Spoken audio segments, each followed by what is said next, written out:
Good morning. In the forest, watching where I'm walking because there's a lot of ice, as you can see. So I've got my spiky shoes on, some shoes that have these like spikes that almost prevent me from slipping over. So I went up to the allotment a couple of hours ago with my friend because we had plans that we were going to construct our tomato tent. But unfortunately it's still too wet up there. I mean, the part of the allotment that's in the sun has now almost completely melted, but the snow's almost gone. But now there's the problem that the snow that melts just makes everything really wet. So I don't think we'll be able to construct that for the next 2 or 3 weeks. Neither do I think we'll be fiddling around at the allotment until maybe well into May. So it might not be until June when we can actually start planting the first of our vegetables that we're already pre-growing at home. Please watch the other videos that I've put to my channel if you want to look at what we're growing at home.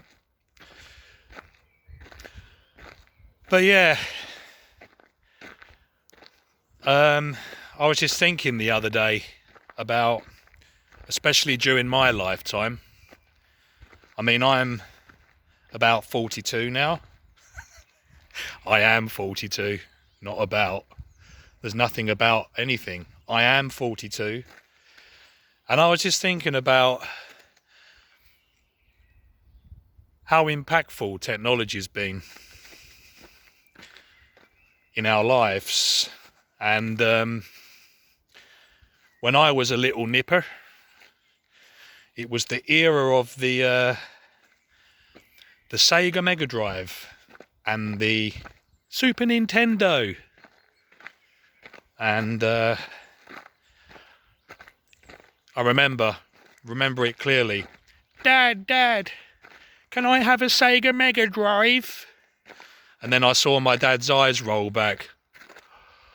Oh my goodness, he wants a computer. Alarm bells were ringing, and at the time I wondered what all the fuss was about.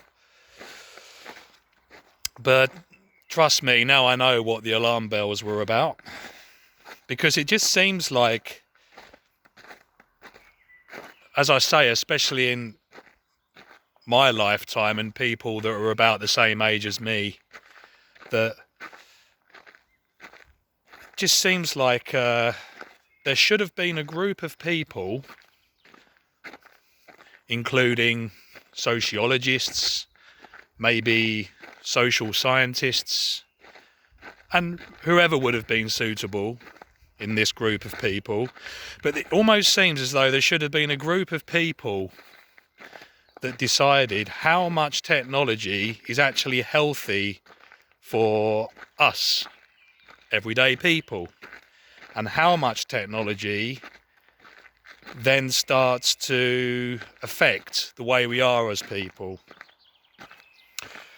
Because at the end of the day, there's been no kind of limits, has there? I mean, yes, it's good that in hospitals you've got state-of-the-art technology. Yes, it's good that in aeroplanes you've got sophisticated navigational computers and everything else. But is it really necessary that us everyday people get almost everything that they've got? I mean, I was walking down the road the other day and there was a teenager on a scooter, one of those electric ones, and he was on his mobile phone watching a video as well. And he literally drove completely the whole way up to me, and I just stood there hoping that he'd realise I was there, and he didn't. So luckily he wasn't going that fast, so I just stopped the scooter and said to him, maybe you should look forward and pay attention, because you hear of these deaths, don't you? Kids that aren't concentrating, aren't focused. But yeah, I really think there should have been a group of people deciding on how much technology is passed down to us, and what would it mean if we get these computers in our hands, because at the end of the day, that's what they are now, isn't it? These mobile phones, they're computers. You can do everything on them. And I guess when I was a kid, having that Sega Mega Drive, which I ended up getting because I was a little brat, didn't give my dad any rest over it, or my mum. I guess it was easier to monitor because you had to sit in front of a TV in your bedroom and you couldn't play it anywhere else. But nowadays, the computers are in our pocket, aren't they? And it's not the parents' fault, let's face it, that everyone seems to own, every child that's maybe over the age of 5. I mean, I've seen some 4-year-olds playing on their mum's phone or dad's phone. But it's not their fault because it's been pushed on society. And, well, you can imagine if you would send your kid to the school with a Nokia 3210.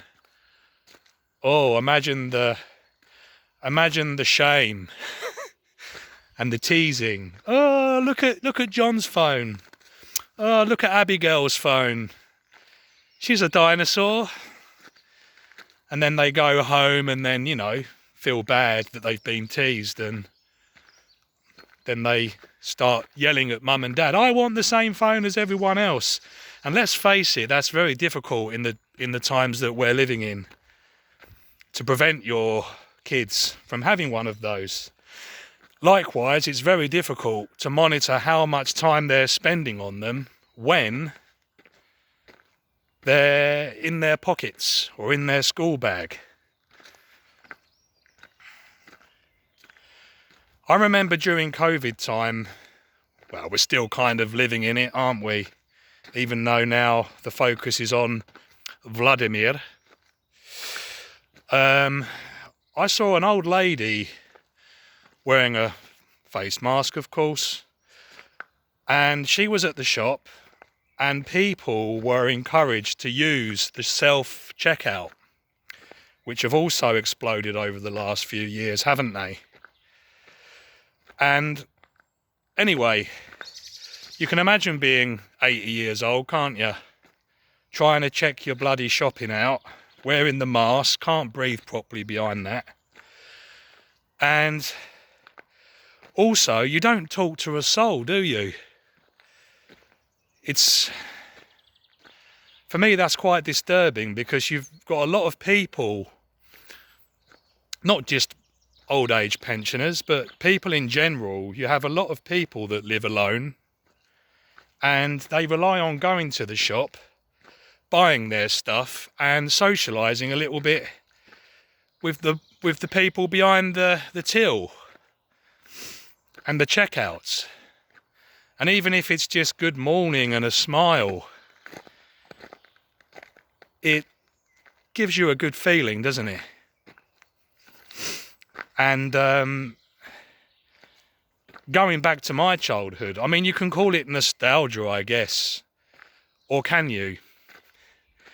Maybe I am a little bit nostalgic as well, because that seems to be what every generation becomes as they get older. But what do you think? Do you think it's actually healthy to go to the shop, to say to your daughter or son, hey, we've run out of milk. Here's £2. Can you go and buy me some? Give it to the guy and or the woman in the shop, and see how much change you get back, for example. And again, there's like communication between the kids and the worker in the shop. They have to build up the courage to say, hello, good morning, can you help me, I need some milk.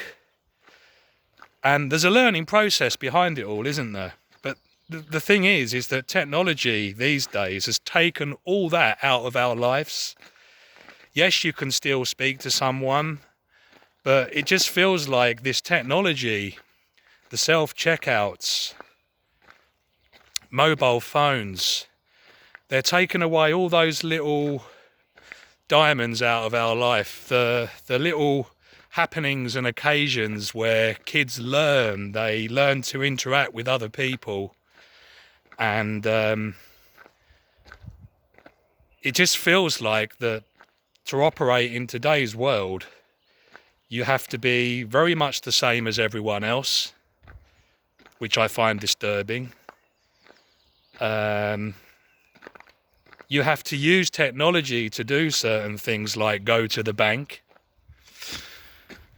and try teaching your own dad all these things. It's a nightmare. Oh yeah, Dad, you've got to get the Midland Bank app. What's that? Oh God. Well, do you know the Play Store? Oh, no, I don't. Oh, okay. It's a bloody nightmare. And things are just becoming too robotic. It'll be interesting to hear your opinions anyway. How much technology is healthy for us? Where's the line? Because it just seems like there's a huge wedge in our society between nature and people in general. And I find that quite sad. But yeah, I think I'll leave that little ramble like that. That was just on my mind today. I think that during the week I'll upload another video. And I hope you all had a lovely Easter. Hope you had a nice time with your loved ones. If you weren't with your loved ones, then I hope that you managed to speak to them on the phone or on this computer that I'm holding in front of my face in the forest. And yeah, have a lovely day. Bye for now.